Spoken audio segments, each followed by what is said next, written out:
치유하시는 분이십니다. 성령 하나님께서 우리를 위로하시고 평안을 주시는 분이십니다. 성삼일체 하나님께서 우리가 사랑으로 치유함을 받고 위로와 평안이 충만하시기를 원하십니다.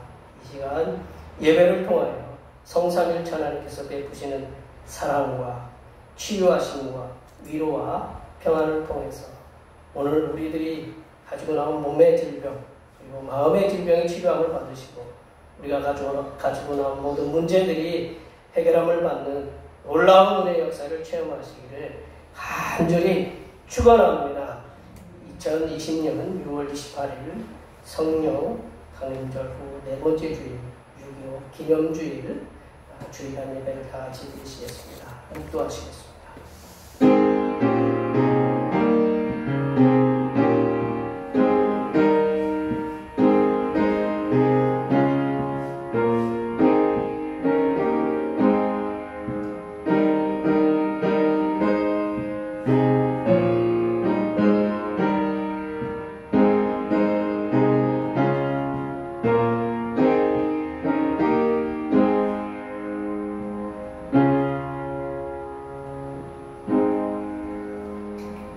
내가 여호와의 인자하심을 영원히 노래하며 주의 성실하심을 내 입으로 대대히 알게 하리이다. 내가 말하기를 인자하심을 영원히 세우시며 주의 성실하심을 하늘에서 견고히 하시리라 하였나이다.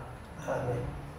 육신의 일용할 양식을 하늘로부터 장맛비같이 내리시는 사랑의 하나님 아버지, 오늘도 영혼의 양식을 위하여 아버지의 집에 오게 하셨으니 감사드립니다. 하늘로부터 내리는 참된 영의 양식은 잊어버린 채 세상에서의 육신의 정욕과 안목의 정욕과 이생의 자랑을 찾아 헤매던 죄인들을 용서하여 주시옵소서. 오늘 이 예배를 통하여 하늘로부터 내려주시는 영생의 양식을 배불리 먹고 충만한 복을 받는 귀한 시간이 되게 하여 주시옵소서. 거룩하신 예수님의 이름으로 기원하옵나이다. 아멘.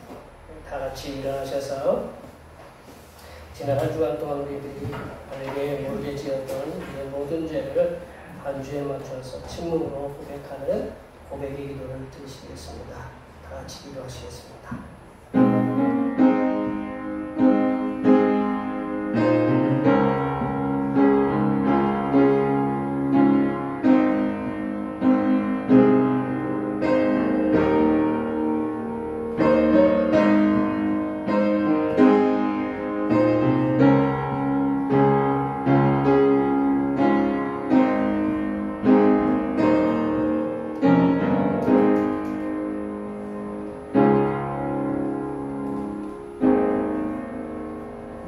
우리 하나님께서는 진심으로 죄를 고백하는 사람들에게 그 죄를 용서하기로 약속하셨습니다.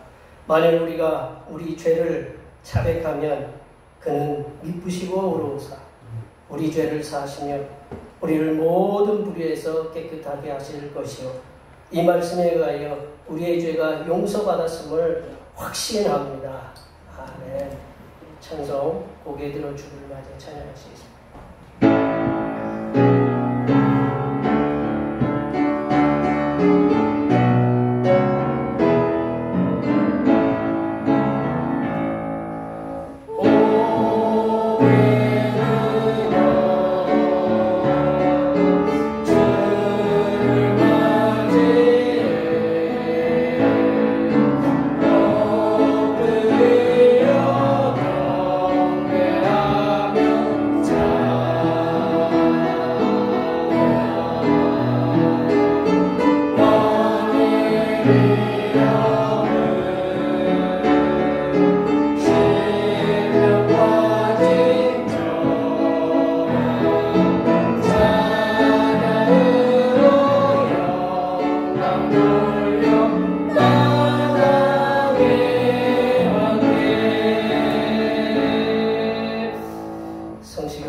교동문 84번 히브리서 11장입니다. 성시교동문 교동문 84번 히브리서 11장입니다. 믿음은 바라는 것들의 실상이요 보이지 않는 것들의 증거니 선진들이 이로써 믿음으로 모든 세계가 하나님의 말씀으로 지어진 줄을 우리가 아나니 보이는 것은 나타난 것으로 말미암아 된 것이 아닙니다. 믿음으로 아벨은 가인보다 더 나은 제사를 하나님께 드림으로 의로운 자라 하시는 증거를 얻었으니 하나님이 그의 힘을 대하여 증언하심으로 그가 죽었으나 그 믿음으로써 지금도 말하는도다. 믿음으로 헤롯은 죽음을 보지 않고 옮겨졌으니 하나님이 그를 옮기심으로 다시 보이지 아니하였느냐. 그는 옮겨지기 전에 하나님을 기쁘시게 하시는 증거를 받았느니라. 믿음이 없인 하나님을 기쁘시게 하지 못하나니 하나님께 나아가는 자는 반드시 그가 계신 것과 또한 그가 자기를 찾는 자들에게 상 주시는 것을 믿어야 할지니라. 아멘. 사도신경 우리 신앙을 하나님 앞에 고백하시겠습니다. 나는 전능하신 아버지 하나님 천지의 창조주를 믿습니다. 나는 그의 유일하신 아들 우리 주 예수 그리스도를 믿습니다. 그는 성령으로 잉태되어 동정녀 마리아에게서 나시고 본디오 빌라도에게 고난을 받아 십자가에 못 박혀 죽으시고 장사된 지 사흘 만에 죽은 자 가운데서 다시 살아나셨으며 하늘을 치어 전능하신 아버지 하나님 우편에 앉아 계시다가 거기로부터 살아있는 자와 죽은 자를 심판하러 오십니다. 나는 성령을 믿으며 거룩한 공교회와 성도의 교제와 죄를 용서받는 것과 몸의 부활과 영생을 믿습니다. 아멘.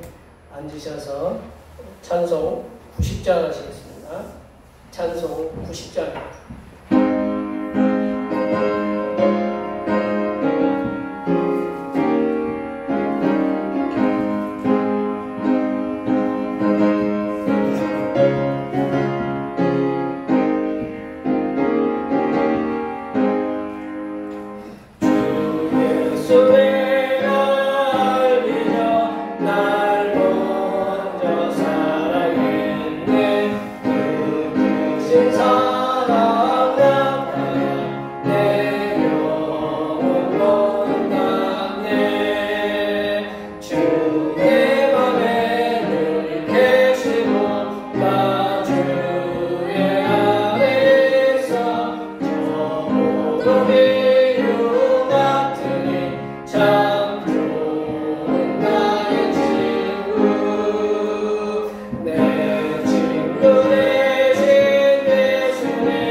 존귀하신 하나님 아버지, 우리들의 삶이 코로나19로 인하여 경제적인 고통과 육신의 고통과 마음과 정신의 고통이 우리를 휘어 감쌀지라도 하나님의 선하신 도움의 손길로 우리들을 그 고통에서 건져주시고 하늘로부터 내려주시는 은총을 통해서 마음의 위로와 평안과 안식을 허락하여 주심을 진심으로 감사드립니다. 허다한 죄악의 삶을 살더라도 우리들을 내치지 않으시고 우리들을 끌어안으시사 주님의 영광의 자리에 앉히게 하시니 우리들이 지금의 나태하고 게으른 신앙의 삶을 벗어버리고 주님께서 우리에게 명령하신 사명에 충성을 다하는 하나님의 자녀가 될 수 있도록 인도하여 주시옵소서. 하나님 아버지, 전 세계는 코로나19의 재앙뿐만 아니라 흑인들에 대한 인종차별에 대한 개선의 목소리들이 나라마다 일어나고 있습니다. 하나님께서는 흑인, 백인, 황인을 만든 것이 아니라 아담 한 사람을 만드사 온 인류로 퍼지게 하셨사오니 색깔의 구분 없이 모두가 하나님의 백성이며 모두가 존귀한 존재들임을 기억하여 서로를 존중하고 서로에게 기쁨을 주는 세상으로 만들어가게 하여 주시옵소서. 하나님 아버지, 이 나라 이 민족의 백성들의 안녕을 위해서 세워진 정치인들을 붙잡아 주시옵소서. 국회의원들이 자신의 당의 이익이 아니라 백성들이 진정으로 원하는 정치가 무엇인지를 알려고 노력하게 하옵시고, 백성들이 코로나19로 인하여 겪고 있는 고통과 괴로움을 무난히 극복할 수 있도록 서로 협치하는 아름다운 정치의 모습들이 일어나게 하여 주시옵소서. 하나님 아버지, 대평교회를 기억하여 주시옵소서. 언제나 대평교회를 붙잡아 주시어서 그동안 많은 어려움과 힘겨움이 있었지만 주님께서 주신 권능으로 지금의 이 자리까지 왔음을 고백합니다. 앞으로 대평교회가 영적으로 그리고 양적으로 부흥하여야 하고 많은 영혼들을 주님의 품으로 인도하는 능력 있는 교회로 성장하기를 원하오니 성삼일체 하나님께서 대평교회를 온전하게 붙잡아 주시사 주님의 영광을 위해서 사용되는 교회로 우뚝 서게 하여 주시옵소서. 하나님 아버지, 이 시간 하나님께서 주시는 생명의 양식인 하나님의 말씀을 들으려고 이 자리에 모였습니다.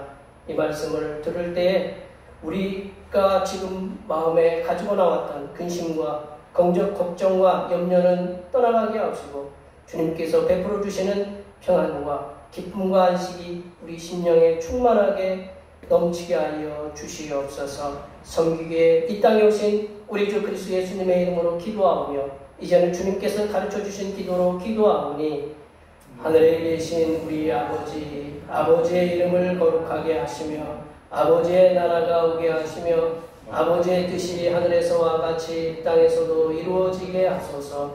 오늘 우리에게 일용할 양식을 주시고 우리가 우리에게 잘못한 사람을 용서하여 준 것 같이 우리 죄를 용서하여 주시고 우리를 시험에 빠지지 않게 하시고 악에서 구하소서. 나라와 권능과 영광이 영원히 아버지의 것입니다. 아멘.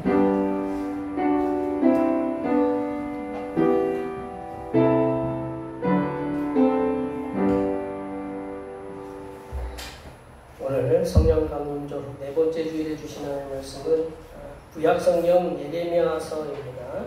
구약성경 예레미야서 28장 5절에서 9절 말씀 드렸습니다. 구약성경 1095쪽에 있습니다.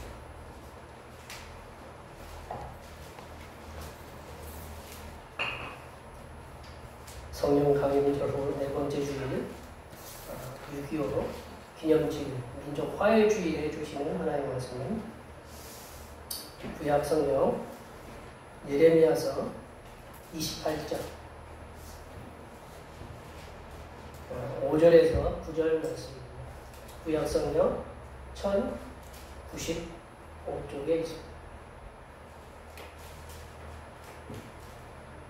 한 절씩 교독하시겠습니다. 선지자 예레미야가 여호와의 성전에 서 있는 제사장들과 모든 백성들이 보는 앞에서 선지자 하나네에게 말하니라. 선지자 예레미야가 말하니라. 아멘. 여호와는 이같이 하옵소서. 여호와께서 내가 이러한 말대로 이루사 여호와의 성전 기구와 모든 포로를 어려서 이곳으로 이루시기를 원하노라. 그러나 너는 내가 내 귀와 모든 백성의 귀에 이르는 이 말을 잘 들으라. 나와 너 이전의 선지자들이 예로부터 많은 땅들과 큰 나라에 대하여 전쟁과 재앙과 전쟁을 예언하였느니라. 함께 보십니다. 평화를 예언하는 선지자는 그 예언자의 말이 능한 이니라. 그가 진실로 여호와께서 보내신 선지자로 인정받게 되리라. 아멘. 오늘은 성령 강림절 네 번째 주일이고요. 6.25 기념주일, 또 총회에서는 민족 화해 주일로 이렇게 제정했습니다. 불신의 세상 속에서 믿음의 확신을 심어주시고 선하게 인도하시는 성령 하나님께 이렇게 감사하시기 바랍니다. 매주일 찬양 예배는 우리 권사님들과 여러분들의 도움의 손길로 오후 1시에 드립니다. 다음 주는 맥주 감사주일입니다. 이제 올해가 상반기 마지막 주일이고 다음 주는 이제 하반기 첫 번째 주일입니다. 주님 앞에 이렇게 감사드리고 다음 주에는 성찬 성례식이 있습니다. 7월에 6일부터 8일까지 월요일부터 수요일까지 11조 새벽 기도이고요. 제가 우리 목사님들과 함께 설교 모임이 있습니다. 그리고 오후 3시에 춘천 동부교회 여전도에 방문이 아니고 여전도에 방문을 했더니 교구 방문입니다. 교구. 거기는 1교구, 2교구, 3교구, 4교구. 그래서 1교구에 1구역, 2구역, 3구역, 4구역 뭐 구역별로 있고 그 구역이 모여서 교구를 이루는데 그 구역 교구 중에 5교구 뭐 장로님들도 오시고 그리고 뭐 권사님들, 뭐 집사님들도 오시고 교구 식구들이 이렇게 오셔서 함께 23명 정도 오셔서 함께 예배드린다고 이렇게 하니까 시간 되시는 분들은 3시에 함께 예배 주셨으면 이렇게 감사하겠습니다. 코로나19 바이러스 확산 방지를 위해서 이렇게 굉장히 열심히 이렇게 해주시는데 저희들 이렇게 손 열심히 닦아주시고 코로나 세정제로 손 소독 열심히 해주시고 불편하셔도 마스크 쓰시고 이렇게 거리 좀 띄워주셔서 이렇게 우리 또 권사님 또 90이 넘으셨죠? 네, 91 되신 권사님 오시고 이렇게 연로하신 분들도 계시고 젊은 분들도 계시고 그러는데 이렇게 또 직장에 다니시는 분들은 특별히 이렇게 조심을 하셔야 됩니다. 직장에 요즘 교회가 지금 또 진원지로 또 계속적으로 또 이렇게 나오고 있기 때문에 서로들 이렇게 조심해 주시고 해주시면 조심해 다들 해서 마스크 쓰고 계신데 좀 불편하셔도 좀 함께 협력해 주시면 감사하겠습니다. 난예배 후에 점심 공동 식사가 있습니다. 수고에 감사드리고 재직회가 다음 주 찬양 예배 후에 있습니다. 이렇게 한참 더운데 제가 에어컨을 틀으니까 또 춥다고 하시고 선풍기 들고 이제 문을 열어놨는데 혹시 말씀해 주시면 또 에어컨을 또 틀을 수 있으니까 말씀해 주시고 이렇게 우리 먼 데서 우리 또 권사님 라양 권사님 이렇게 오셔서 감사드리고 또 함께 이렇게 바쁘신 데들 이렇게 오셔서 함께 예배해 주셔서 참 감사합니다. 오늘 식사를 위해서 준비해 주셔서 감사드리고 이렇게 함께 예배해 주신 모든 분들께 코로나 이기시라고 우리 권사님들 연로하신 우리 나권사님도 그렇고 모두가 다 건강하시라고 그리고 하나님께 이렇게 함께 많이들 얼굴 보게 해주셔서 감사하다고 우리 감사의 오래간만에 감사의 박수를 한번 돌리겠습니다. 감사합니다. 네. 우리 성도의 교제를 갖도록 하겠습니다. 우리 많이 축복해 주셔서 더 건강하시라고 더위 잘 이겨내시라고 우리 찬양하시겠습니다.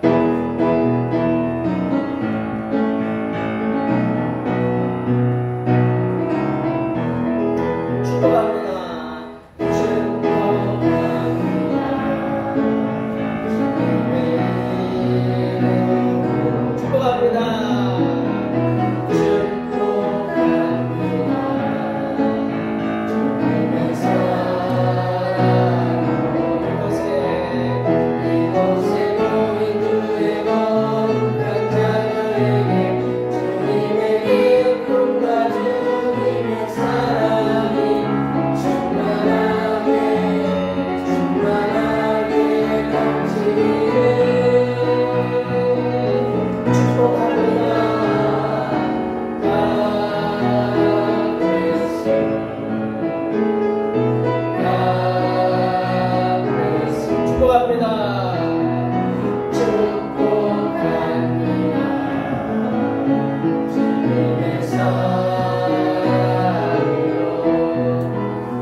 축복해 주시기 바랍니다.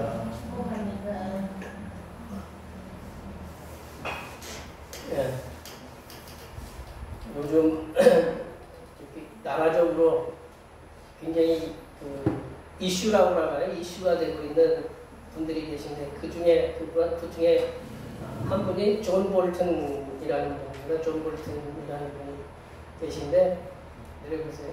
네, 존 볼턴 전 백악관 국가안보보좌관. 네, 좀 발음하기도 좀 어렵더라고요.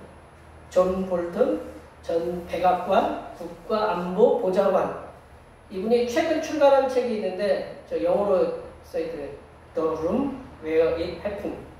제가 이렇게 번역을 해봤는데 어떤 분들이 이제 번역하는 거를 보니까 그 방에서 일어난 일, 뭐 그 정도 되겠죠? 그렇게 번역을 했더라고요. 그 방에서 둘이서 무슨 일이 있었느냐, 일어난 일. 예.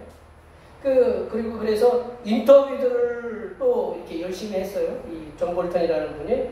그래서 북미 정상회담 그리고 한미 외교 마쿠에 일어난 이 비화 이렇게 폭로를 해가지고 아주 지금 우리 미국의 대통령이 곤욕을 치르고 있는데 이에 대해서 이제 미국 백악관과 그리고 우리 지금의 정우용 청와대 국가안보실장 이 두 분은 사실이 아니다라고 얘기를 했는데 지금도 이제 정우용 그 청와대 국가안보실장은 22일 날 지난주 월요일에 있겠죠. 22일 날 존 볼턴 전 국가백악관 이 국가안보보좌관을 회고록에 대해서 상당 부분 사실을 어떻게 해요? 크게 왜곡하고 있다. 왜곡했다는 말은 뭘까요? 좀 거짓이 있다라는 그런 말도 되겠죠? 왜곡했다는 건 거짓이 있겠다. 존 볼턴 전 백악관 국가안보보좌관 그리고 정우용 청와대 국가안보실장 이 두 분은 다 누구를 모시고 있었고 누구를 모시고 있습니까? 한 분은 트럼프 대통령을 모셨고 한 분은 지금도 문재인 대통령을 지금 모시고 계신 분인데 그러면 이 존 볼턴 전 국가보좌관 이 진실을 말하는 것인지 아니면 정우용 안보실장이 진실을 말하는지에 대해서 저희들이 진실을 밝히거나 가늠을 할 수 있을까요? 없을까요? 잘 모릅니다. 잘 몰라요. 왜냐하면 우리가 알고 있는 사실이 아니라 모르고 있는 사실을 이분들이 써놨기 때문에 근데 두 분 중에 누군가는 진실이 아닌 것을 말하고 있음을 우리는 분명히 이쪽이 거짓말을 말하고 있다. 이쪽이 거짓말을 말하고 있다. 그러니까 둘 중에 한 군데가 거짓말을 말하고 있을 수 있다는 거죠. 어떤 사실에 대해서 진실을 말하는 것 그리고 거짓을 말하는 것에 대한 차이가 뭘까요? 작게 생각하면 친구하고 약속 시간을 잡았는데 늦잠을 자다가 그 약속 시간에 늦었어요. 그랬는데 야 차가 막혀서 좀 늦었다. 그러면 그 핑계는 돼야 한대요? 되지만 거짓말이잖아요. 그리고 학교 나가서 학교도 마찬가지고 그리고 직장에서도 서로 동료들끼리 거짓말을 해요. 그리고 사업장에 가서도 어떤 이제 동호회 같은 그런 모임에서도 거짓말을 한다. 근데 이게 잘못된 사실이 드러났다. 그냥 감춰졌으면 괜찮지만 드러났다면 그게 또 그 거짓말이 확산된다면 그 공동체는 걷잡을 수 없는 상황에 이렇게 빠지게 된다. 지금 우리나라 코로나가 이렇게 퍼지는 것처럼 그렇게 확산될 수 있다라고. 더군다나 한 나라의 운명이 걸린 지금 우리 남과 북의 그 대화를 갖다가 누가 지금 하고 있는 거예요? 미국이 지금 함께 하고 있어요. 근데 남한은 빠지고 북한과 이렇게 그 미국이 서로 대화를 하고 왜 우리 일을 갖다가 감히 이렇게 해결하려고 하냐? 그런 우리가 의구심이 들잖아요. 이게 한 나라의 운명이 걸린 문제에 대해서 개인적인 사사로운 이득을 챙기기 위해 진실이 아닌 거짓을 말하고 존 볼턴이라는 분이 거짓을 말하거나 아니면 지금 트럼프 대통령이 거짓을 말하거나 그리고 퍼뜨리는 것은 수많은 백성들의 생명, 우리들의 생명이 있잖아요. 북한에서 우리 뭐 하나 쏘면 어떻게 될까요? 우리 가족 중에 누군가가 그 폭탄에 맞아서 그 뭐 어떻게 될 수 있는 그렇게 수많은 백성들의 생명을 좌지우지하는 격이 된다는 거죠. 지금으로부터 약 2600여 년 전 그 이스라엘 땅에서도 진실을 말하는 선지자가 있었습니다. 반면에 거짓을 퍼뜨리는, 거짓을 선포하는 선지자. 이 두 명의 선지자가 오늘 본문에 등장하는데, 이 두 분이 정치 지도자들, 그리고 종교 지도자들이라고 하는 제사장들, 그리고 가장 힘이 없는 백성들에게 둘 다 예레미야도 나는 하나님의 말씀 선포하고 있다. 이 하나냐도 나도 하나님의 말씀 선포하고 있다.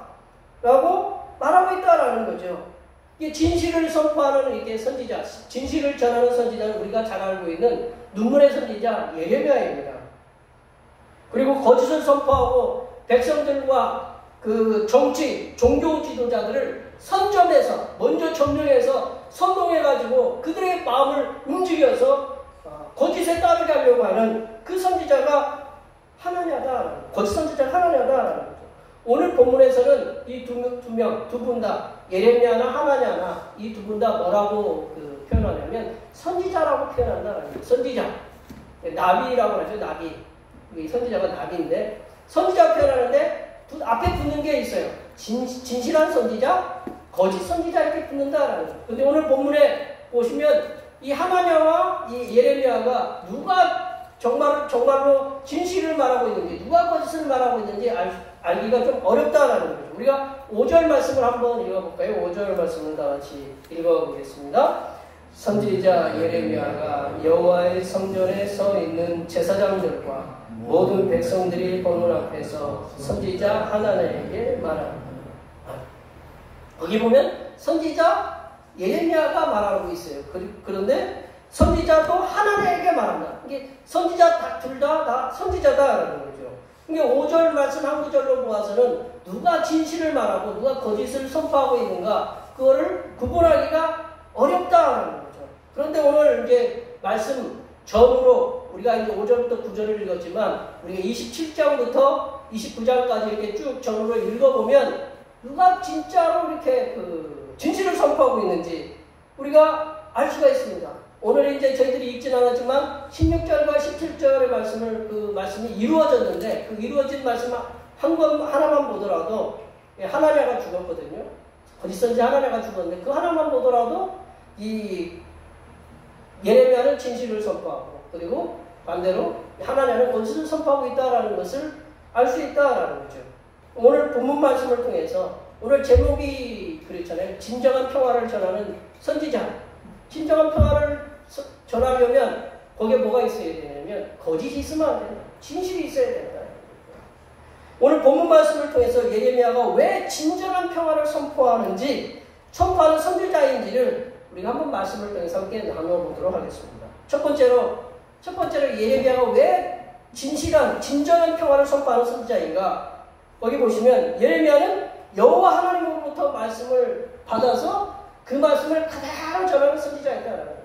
예레미야는 여호와 하나님으로부터 말씀을 받은 것을 그대로 전하는 선지자였다. 우리 예레미야서 27장 1절을 한번 볼까요? 27장 1절을 다 같이 한번 읽어보겠습니다.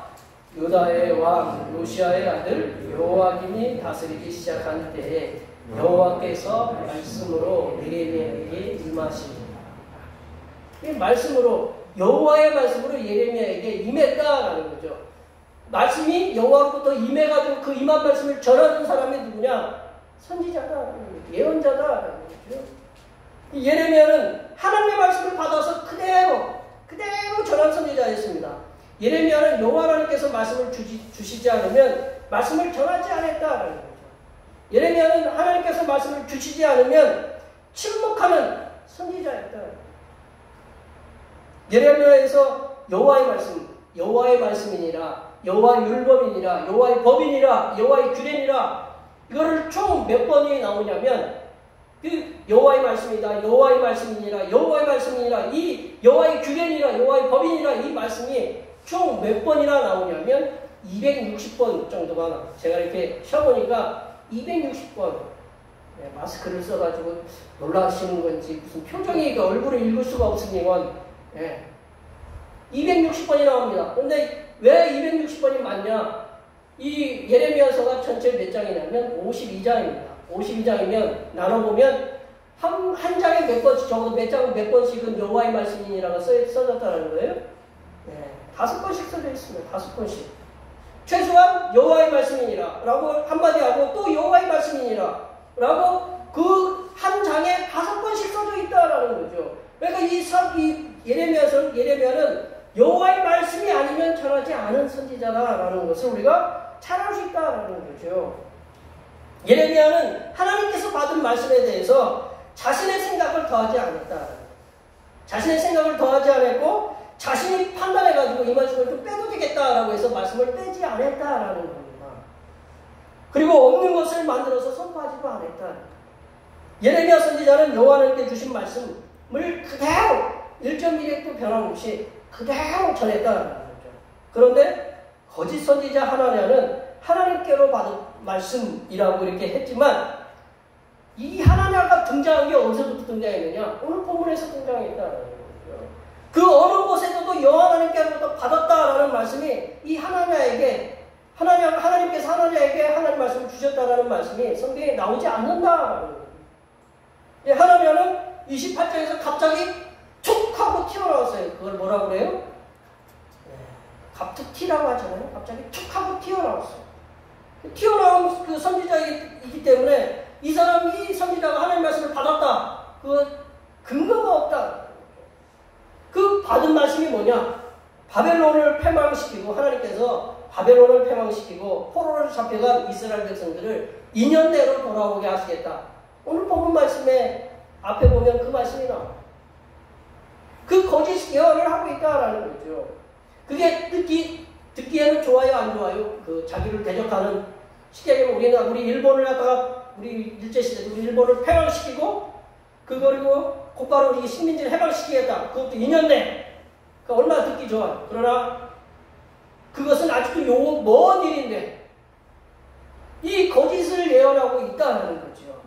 거짓 선지자 하나냐는 하나님의 말씀을 받은 근거도 없기 때문에 자신이 이스라엘 백성들과 종교 지도자들 그리고 정치 지도자들이 듣기에 좋은 말, 그게 듣기 평화를 전하는 말이 듣기에 좋은 말이라고 그렇게 거짓으로 만들어서 입에 발린 달콤함으로 백성들이 듣기에 그 아주 좋은 말만 전했다는 거죠. 사도 요한은 요한계시록 마지막 22장에 보면 하나님의 말씀을 더하거나 그리고 빼거나 할 때 하나님께서 형벌을 주신다고 어떤 벌이 오는지에 대해서 분명히 전하고 있다는 거죠. 우리 계시록 22장 18절과 19절 말씀 한번 우리가 다 같이 한번 읽어보겠습니다. 내가 이 두루마리의 예언의 말씀을 듣는 모든 사람에게 증언하노니 만일 누구든지 이것들을 외에 더하면 하나님이 이 두루마리에 기록된 재앙들을 그에게 더하실 것이요 만일 누구든지 이 두루마리의 예언의 말씀에서 제하여 버리면 하나님이 이 두루마리에 기록된 생명나무와 및 거룩한 성의 참여함을 제하여 버리시리라. 하나님 말씀을 어떻게 해야 돼요? 그대로 전해야 됩니다. 이 예언의 말씀에 있는 그 말씀 중에 이것들 외에 더하면 하나님이 재앙을 더하고 그리고 이 말씀을 빼면 그러니까 그 생명나무와 그 거룩한 성의 참여함을 제하해버리겠다.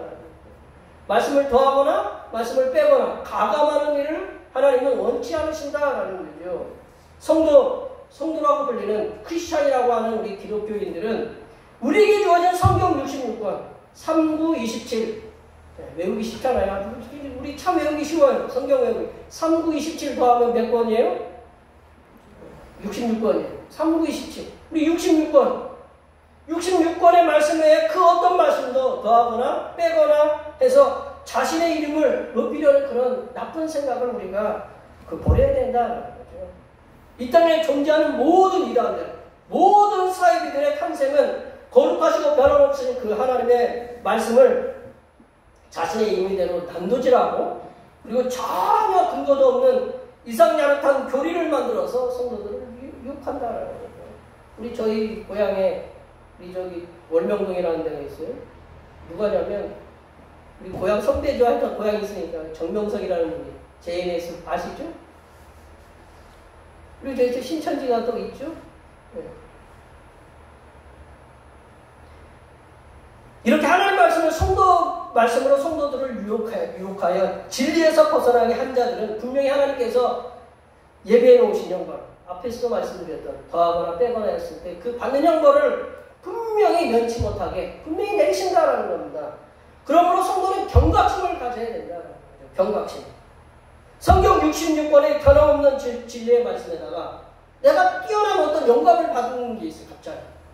그 말씀에다가 성경에 살짝 이렇게 더하거나 우리 뛰어나다고 판단하는 어떤 지식들을 갖다가 거기다 살짝 넣거나 논리들을 그 성경 속에 살짝 집어넣어서 교묘하게 하나님 말씀을 왜곡시키거나 또 변질시켜서 자신의 영광을 받으려고 하는, 그리고 성도들을 미혹해서 그들을 잘못된 길로 빠뜨리려고 하는 그런 유혹들을 우리가 물리쳐야 된다는 거죠.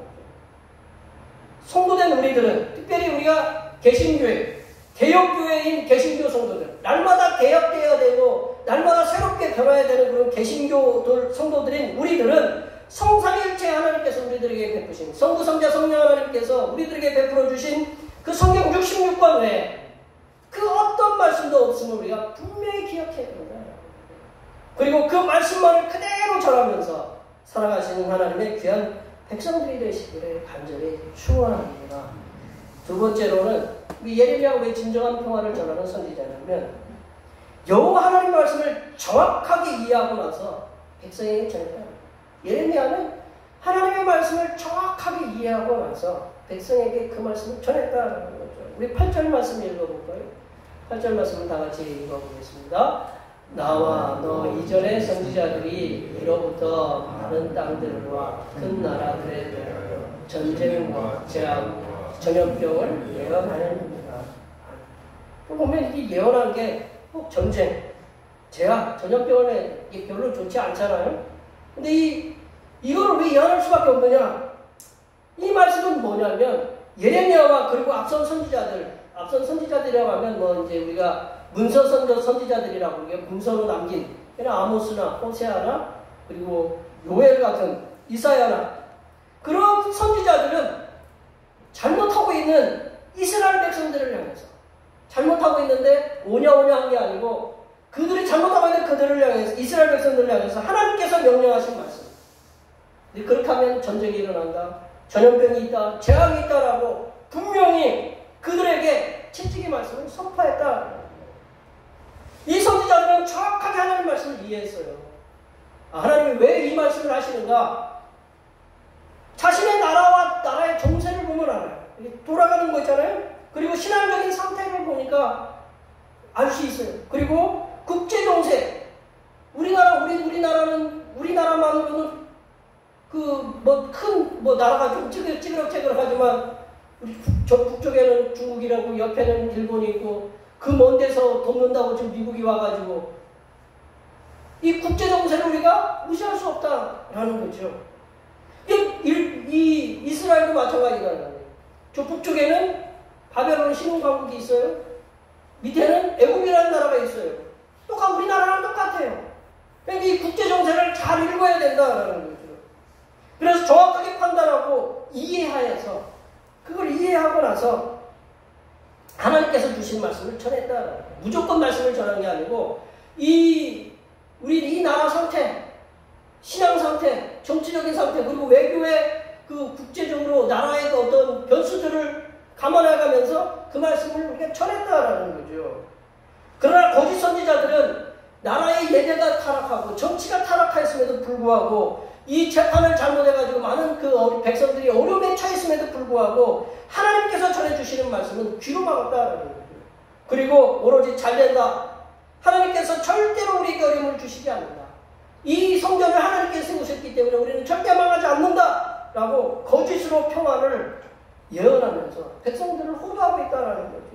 그리고 더 나아가 고래 넘은 종교 지도자들과 정치 지도자들과 그 야합해서 백성들의 눈을 어둡게 만들었다. 눈물의 선지자 예레미야는 여호와 하나님께서 전해주시는 말씀, 그 말씀을 그 말씀과 그리고 백성의 신앙 상태, 백성이 지금 하나님을 섬기지 않고 우상을 섬기고 있고 그 자신들이 만들어놓은 것에 이렇게 절하고 있고 그리고 주변 강대국들의 정세를 이 예레미야도 정확하게 파악하고 있다는 거예요. 이제는 애굽을 의지하던 정책에서 벗어나라라는 거죠. 친애굽 정책에서 벗어나서 이제는 신흥강국인 바벨론을 의지하여야 이스라엘 백성들이 살 것을 정확하게 이해했다는 거예요. 그래서 예레미야는 백성들과 정치 종교 지도자들에게 여호와 하나님 말씀, 그 말씀을 전하였습니다. 여호와 하나님께서 예레미야에게 주신 말씀이 뭐냐? 그것은 바벨론에게 항복하라. 그러면 살리라. 바벨론에게 항복하라. 참 하나님 말씀도 참 이상하지 않았다는. 그러나 하나님께서 분명히 얘기하시는 건 바벨론에게 항복해야 너희들은 살 수가 있다라고 그 말씀하고 있습니다. 예레미야 그 한 예로 예레미야 38장 17절 말씀을 우리가 다 같이 한번 읽어보겠습니다. 38장 17절 말씀을 우리가 다 같이 읽어보겠습니다. 예레미야가 시드기야에게 이르되 만군의 하나님이신 이스라엘의 하나님 여호와께서 이와 같이 말씀하시되 내가 만일 바벨론의 왕 고관들에게 항복하면 내 생명이 살겠고 이 성이 불사람을 당하지 아니하겠고 너와 내 가족이 살려라.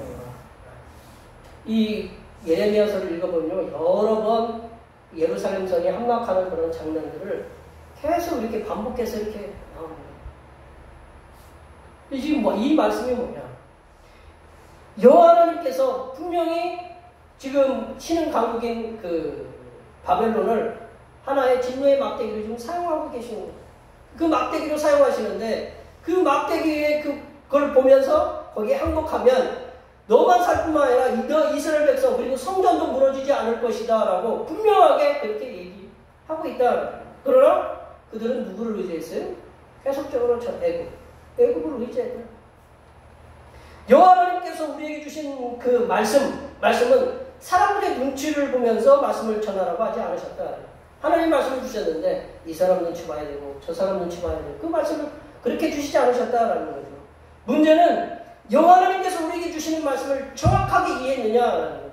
말씀을 주셨는데 내 방식대로 이해한 게 아니고 하나님께서 주신 말씀을 갖다가 정확하게 내 신앙의 상태 그리고 다른 사람 이 나라의 정치 상황들 종교 상황들 그런 모든 상황들을 정확하게 파악했느냐 그리고 그 말씀을 그대로 잘 이해해서 전하고 있느냐라는 거죠. 내 방식대로 그 말씀을 받아서 내 방식대로 그 말씀을 받아서 이해하고 해석해서 전하는 말씀은 하나님의 말씀이 아닐까. 이상하게 이 말씀이 이게 내 말씀이 하나님 말씀인 것처럼 내가 내 거로 전하고 있어요. 내 말을. 그리고 여호와 하나님께서 주신 말씀은 당장 사람들의 그 안위를 위해서만 눈 가리고 아웅식으로 이렇게 그러라고 이렇게 전해주신 그 말씀이 그렇게 하라고 하지 않으셨다는 거죠. 지금 당장 그 말씀 듣기에 불편합니다. 말씀을 들으면 불편하죠. 바벨론에게 항복하라.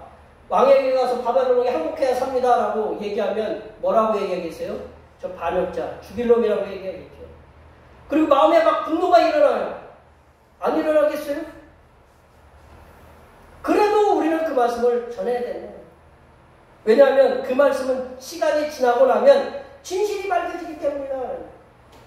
구절에도 그런 말씀 나오잖아요. 구절에도 평화를 예언하는 선지자는 그 예언자의 말이 응한 후에야 그가 진실로 여호와께 보내신 선지자로 인정받게 응해야 되는데 그게 금방 응하느냐? 안 되다라는 거죠. 우리 권사님들 여기 지금 저도 요즘 이 손바닥만한 그 밭에 뭐 고추 심어놓고 뭐 상추 심어놓고 했는데 얘네들만 자라는 게 아니에요. 모두 같이 자라요? 풀도 같이 자라요. 풀하고 같이 자라면 잘 자란다고 박수 쳐줘야 돼요? 어떻게 해야 돼요? 풀을 뽑아야 돼요. 가서 풀을 뽑아야 되죠. 그 풀을 뽑아야 우리가 먹을 수 있어요? 그거 나머지 고추를 먹든지 상추를 먹든지 야 풀하고 고추하고 같이 자라니까 잘 자란다고 이렇게 박수 쳐주고 있으면 그 농부는 뭐예요? 우리 형이 저기 영주에 있는 그 집사님들 밭에 뭐 이렇게 마당에 가보면 내는 안 심었는데 지가 자라는 것들이 많잖아요. 밭에 조그마한 밭에도 심었는데 얘네들은 왜 잘 안 자라고 엉뚱한 것만 열심히 자라고. 그 풀 뽑다 보면 시험이 들잖아요. 이게 곡식 심으면 그냥 저기 되는 게 아니라 시간이 지나야 우리가 잘 가꿔야 이게 우리가 먹을 수 있는 거죠. 그리고 여호와 예레미야가 진실한 선지자다. 왜 진실한 선지자냐? 16절과 17절 말씀에서 우리가 알 수 있다는 거죠. 우리 16절 말씀, 17절 말씀 앞에서도 말씀드렸지만 한번 다 같이 한번 읽어보겠습니다. 그러므로 여호와께서 이와 같이 말씀하시되 내가 너를 지면에서 제하리니 내가 여호와께 패역한 말을 하였습니다. 내가 금년에 죽으리라 하셨느니라 하더니 선지자 하나가 그의 7째 달에 죽었다. 죽으리라 하였으니 죽었다라는 거죠.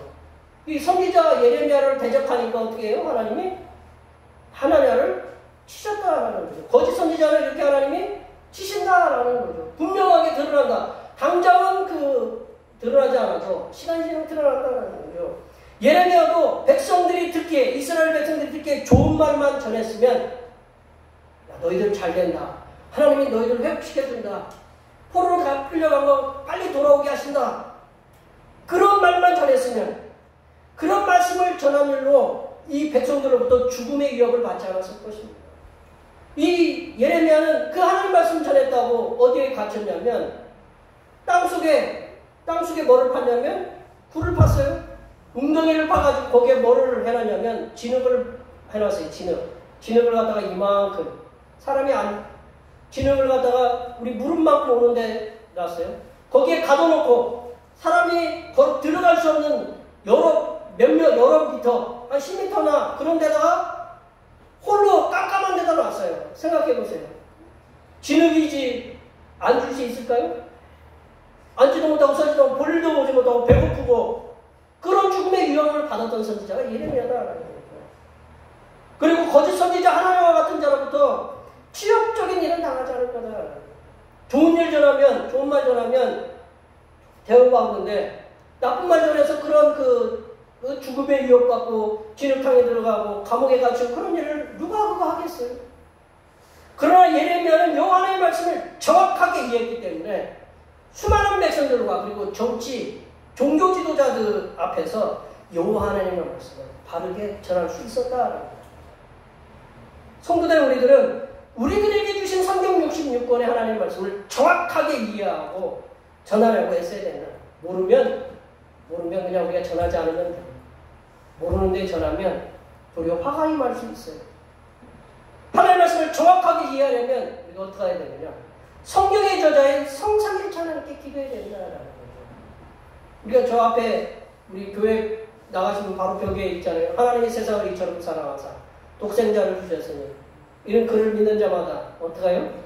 멸망치 않고 구원을 얻게 하려 하십니다. 이 말씀 모르시는 분 계세요?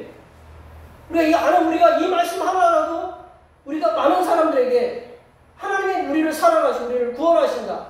그 말씀을 분명히 전할 수 있잖아요. 하나님의 말씀을 정확하게 이해하려면 우리가 모르면 기도해야 된다. 모르면 전하지 않으면 돼. 모든 성경은 하나님의 감동으로 된 것으로 교훈과 책망과 바르게 하며 의로 교육하기에 유익하다고 사도 바울은 분명히 디모데후서 3장 16절에 얘기했습니다. 그러나 베드로후서 1장 21절에는 모든 성경을 사사로이 풀지 말라라고 이렇게 얘기하고 있다라는 거죠. 모든 성경은 하나님의 감동으로 된 것인데 하나님의 말씀을 개인적으로 사사로이 풀다가 잘못될 수 있다는 거예요. 많은 사람들을 잘못된 길로 갈 수 있게 하는 그런 큰 범죄를 빠지게 할 수 있는 것이 하나님의 말씀입니다. 왜냐하면 하나님의 말씀은 권위가 있기 때문에 그렇죠. 하나님의 말씀입니다 라고 하니까 다 엎드리잖아요.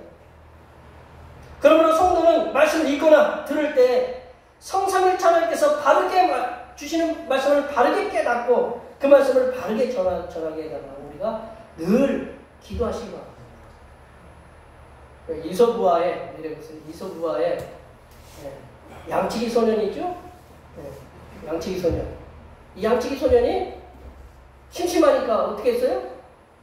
그 양을 치고 있다가 늑대가 온다! 라고 거짓말을 했어요. 그러니까 어떻게 했어요? 사람들이 우르르 몰려서 어디서 늑대? 그래서 이 양치기 소년은 벌써 도망갔어요. 하고 깔깔 웃었어요.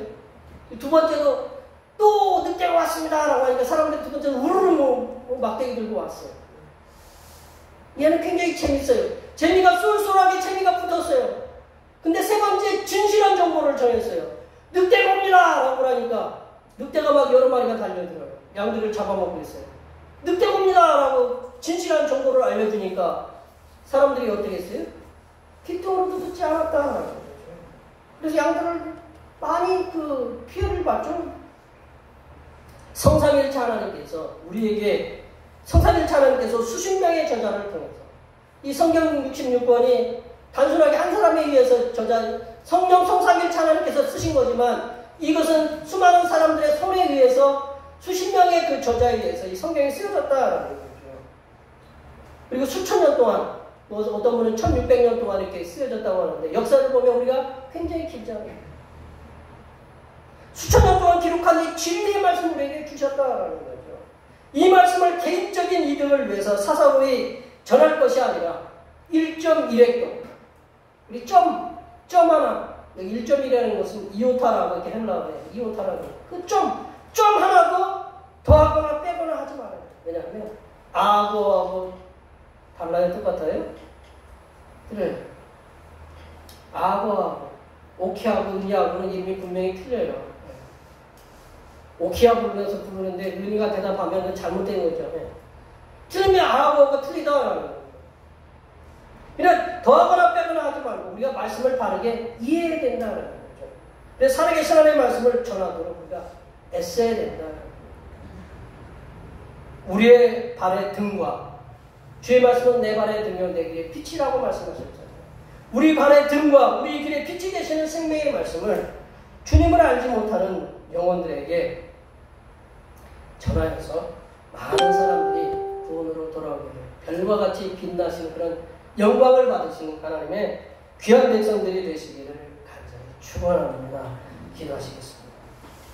하나님 아버지, 우리에게 주신 생명의 말씀을 주님을 알지 못하는 영혼들에게 그대로 전하게 하시고 말씀을 항상 바르게 이해하고 전할 수 있도록 성삼일체 하나님께 기도하는 하나님의 귀한 백성들이 되게 도와주시옵소서.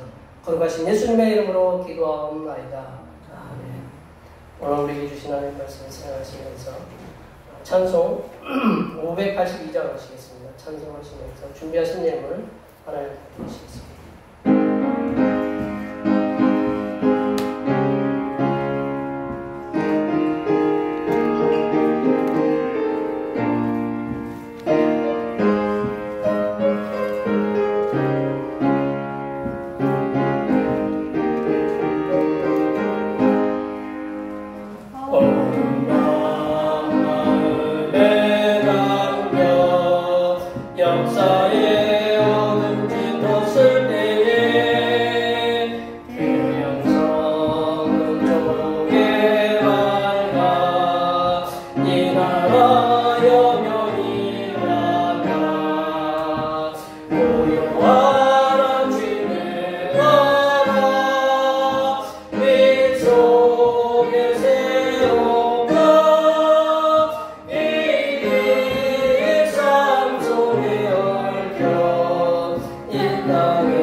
날마다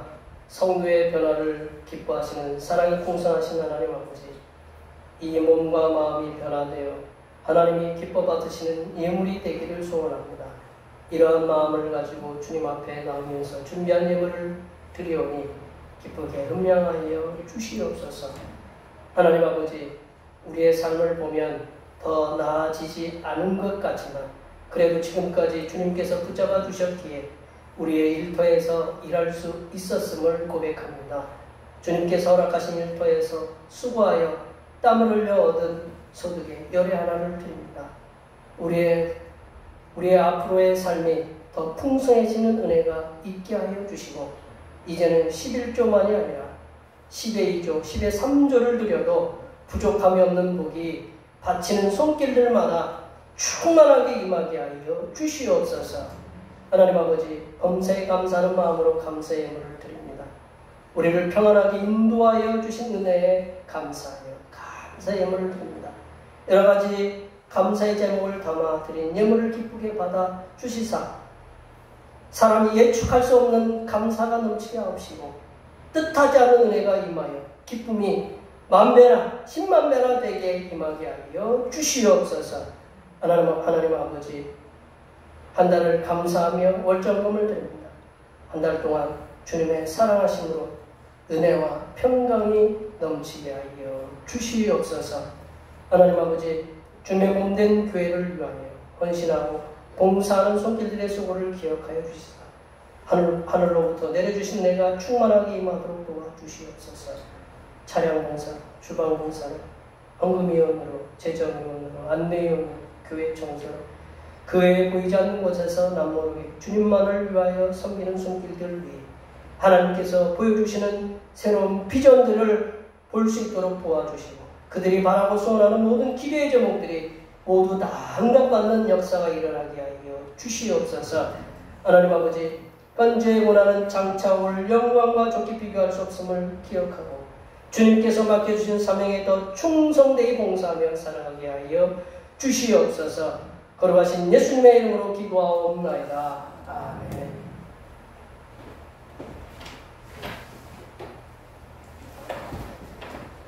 같이 따라셔서 사명선언 문제 전하시겠습니다. 대평교회 사명선언문.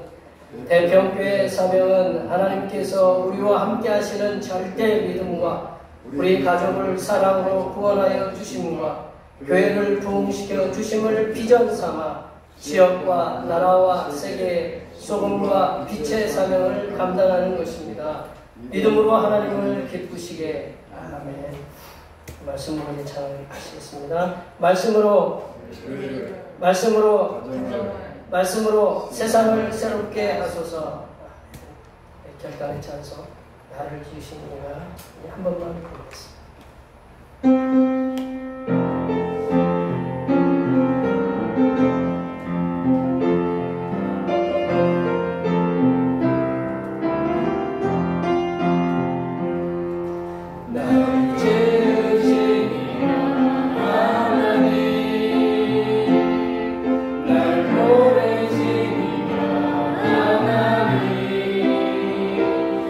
날 보내시니 하나님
구원을 위해 말씀을 선포하셨던 우리 주님 예수 그리스도의 은혜와 진정한 예언자를 세우시사 진정한 복음을 전하게 하시는 하나님 아버지의 무한하신 사랑하심과 진정한 복음을 전할 수 있도록 도우시는 보혜사 성령 하나님의 교통하심과 교제하심과 위로 충만하게 하시니 고난이 오더라도 진정한 복음을 전하며 살아가기로 다짐하는 여기 모인 모든 주님의 백성들을 위해와 그들의 가정과 건강과 직장과 사업 위와 우리의 모든 농사와 우리의 모든 계획들을 위해 흩어져 있는 모든 자녀 손들 위해 이 자리에 함께하지 못한 모든 태평교회 권속들 머리머리 위에와 이 나라의 코로나19로 인하여 어려움을 겪고 있는 모든 교회들을 위해 하나님의 놀라우신 이끌어 주심과 주님의 선교 명령에 순종하여 복음을 전하다가 고통을 당하나 순교를 당한 선교사들을 위해 하나님의 상급을 베풀어 주시니 이제로부터 영원토록 함께하옵시기를 간절히 축원하옵나이다.